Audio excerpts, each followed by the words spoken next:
네, 세상은 주식시장은 뭐 항상 어지럽고 변동성이 많지만 추석 연휴를 앞두고도 미국의 연방정부 셧다운이라든지 환율 불안이라든지 여러 매크로 변수들이 좀 뒤숭숭합니다. 오늘 스페셜리스트 GFM 투자연구소 이준우 소장님과 핵심 주제들 점검하겠습니다. 어서 오십시오. 네, 안녕하세요.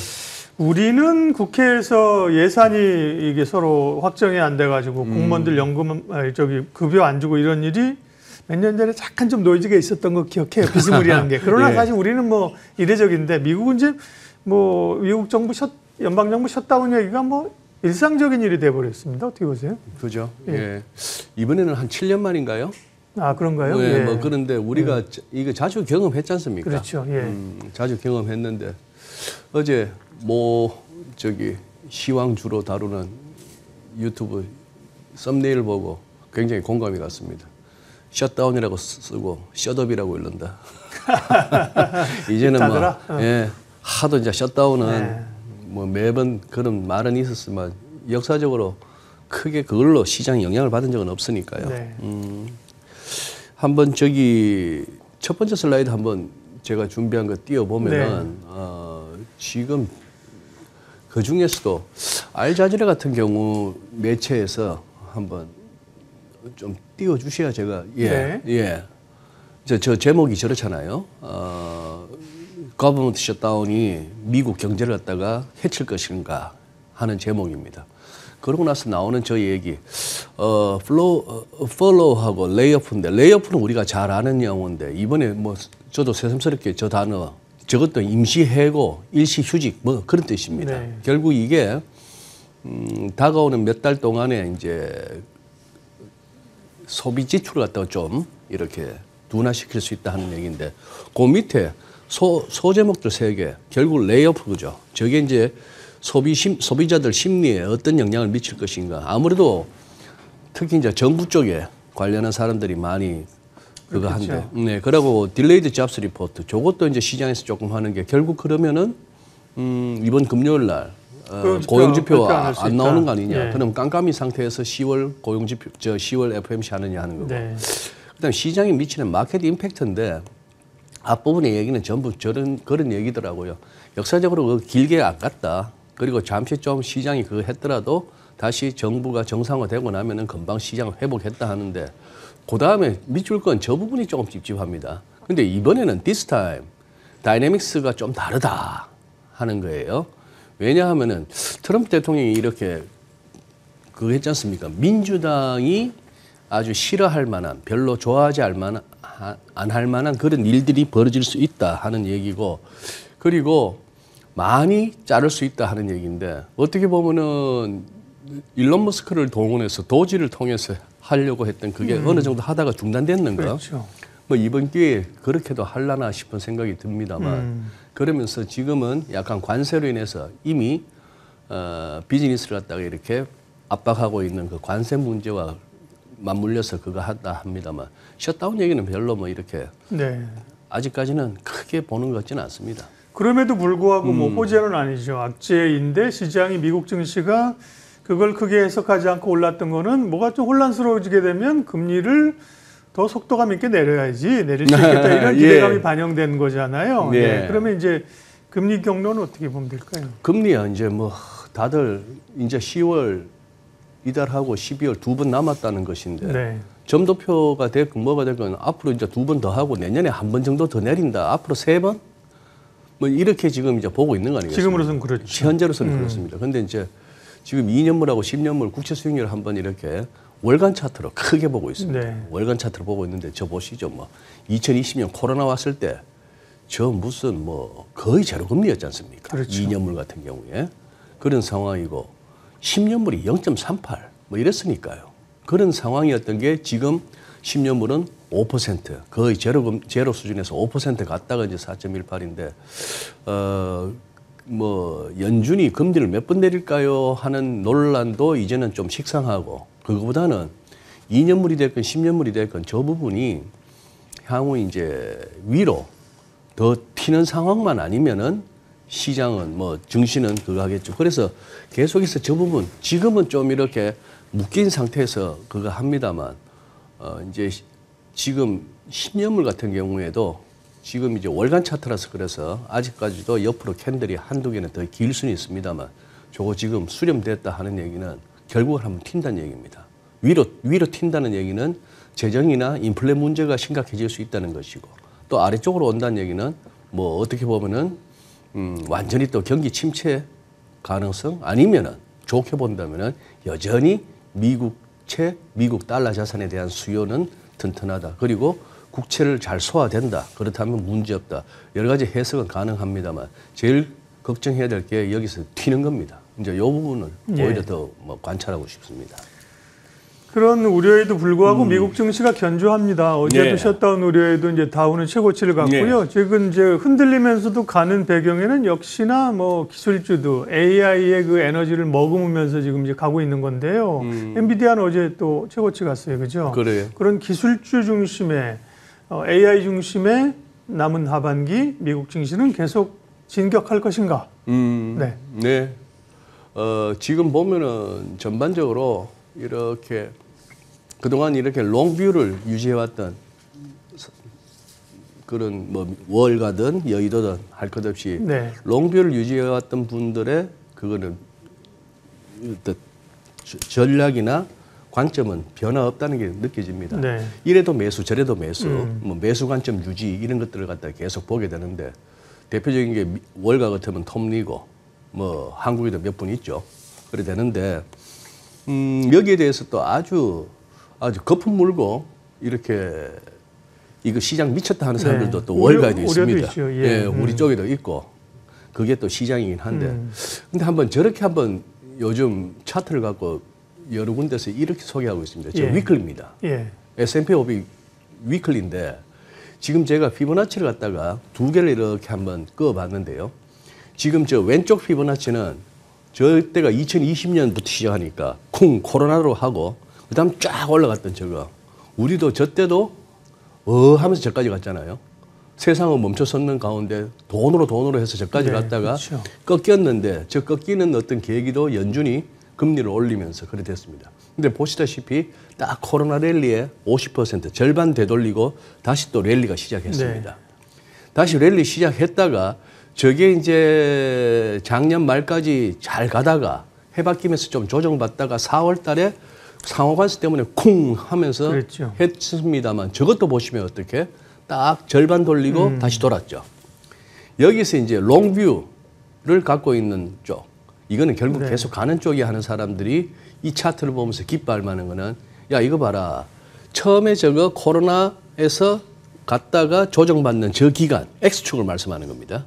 그 이후에 두 번째 한번 갔다가 4월 달에 조정받는 때까지의 저 X축의 기간 볼 것 같으면은 흔히 하는 말로 1, 2, 3, 4, 5라 치자. 5파가 이건 여기서 끝나라고?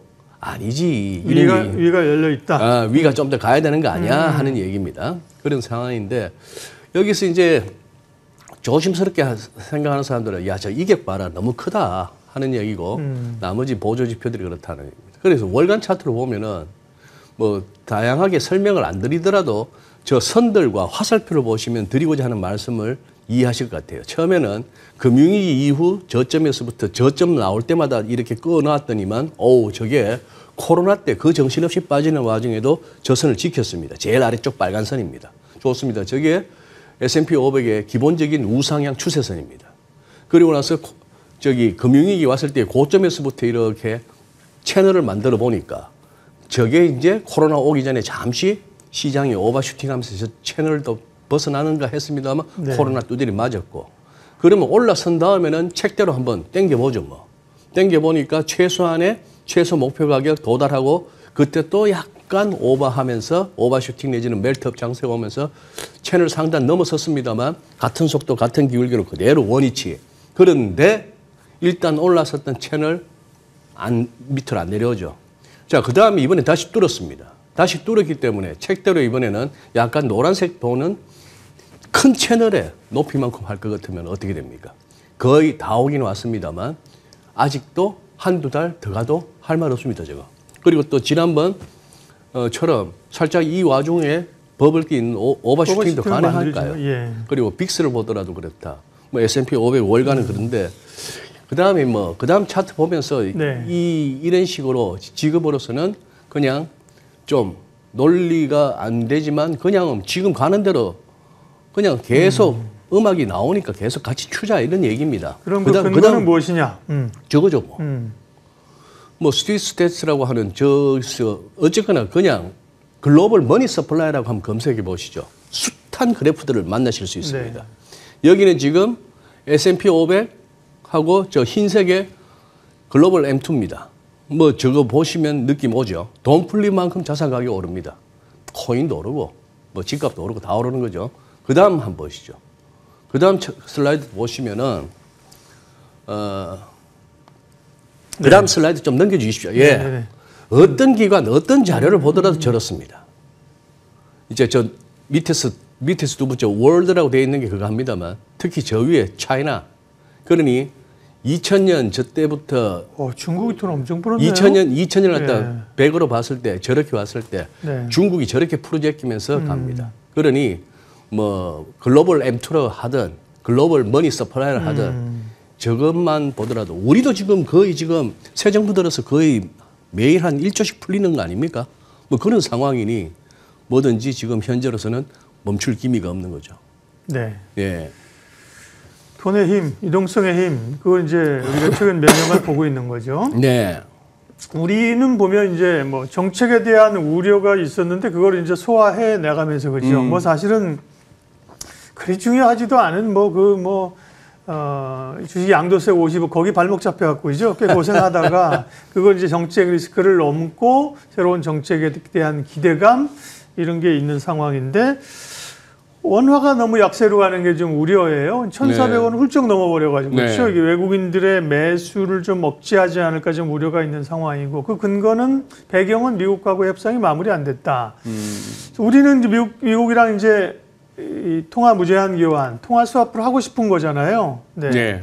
근데 환율은 어떻게 보세요? 이제 통화 스왑이 될까요? 서로의 어떤 그 주고받는 단계에서? 글쎄요. 뭐 국가안보실장이란 자리가 어떤 업무를 커버하는지는 모르겠습니다만 요즘 들어서 제일 바쁜 분이 위성락 국가안보실장이죠. 예. 뭐 나토 회의도 가고 무슨 뭐 관세 협상도 국가안보실장이 다니고 하는데 어제 뭐 나름대로 언론 보도가 있었죠. 워딩이 그렇습니다.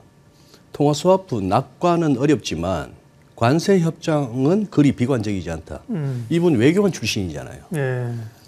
이 말 한마디 한마디에 그 상당히 그거 할 텐데 통화 스와프 낙관은 어렵다. 그냥 그대로 받아들이시면 될 것 같아요. 대부분의 전문가들이 힘들다. 쉽지 않군요. 쉽지 네. 않다는데. 근데 관세 협상은 크게 비관적이지는 않다. 이것도 애매하죠. 크게 비관적이지 않으면 약간은 비관적인가요? 뭐 어떻게든 간에. 예. 자, 그런데 문제는 지금 슬라이드 떠 있네요. 글로벌 달러 시세하고 같이 움직이는 우리 달러 환율입니다만 오른쪽에 저 어명 처리한 부분입니다. 자, 여기서부터 달러가 약세 내지는 그냥 이렇게 횡보 국면인데 우리만 지금 환율이 튀잖아요.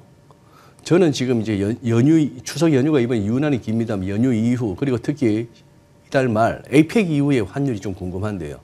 요 말씀만 드릴게요. 환율은. 그 다음 슬라이드 보시면 우리가 다소 1,400원이라고 하는 환율에도 다소 이렇게 나이브한데 저는 요 N원 환율로 인한 착시가 있다고 봅니다. 예. 우리가 100엔당 1,000원 이상의 환율 내지는 1,000원 주변의 환율에 N원 환율에 우리가 그거 익숙하다 보니까 야 940원대 그럼 우리 워낙 괜찮은 거 아니야 라고 생각을 하겠는데요. 즉 그러니까 전반적인 달러 강세 와중에 엔화가 유난히 또 약세라서 그런데 그 다음 슬라이드 두 개만 더 보시죠. 보시면은 유로 그 다음 위안 저것만 한 1200, 1300원이면 바꾸던 유로가 1650원 가까이 왔습니다. 예. 한 160원, 170원이 우리가 익숙한 위안화 시세인데 얘가 지금 200원 가까이 왔어요. 그 다음 보시죠. 대만하고 대만도 한 32, 33 저 정도였던 게 지금 46에 왔습니다.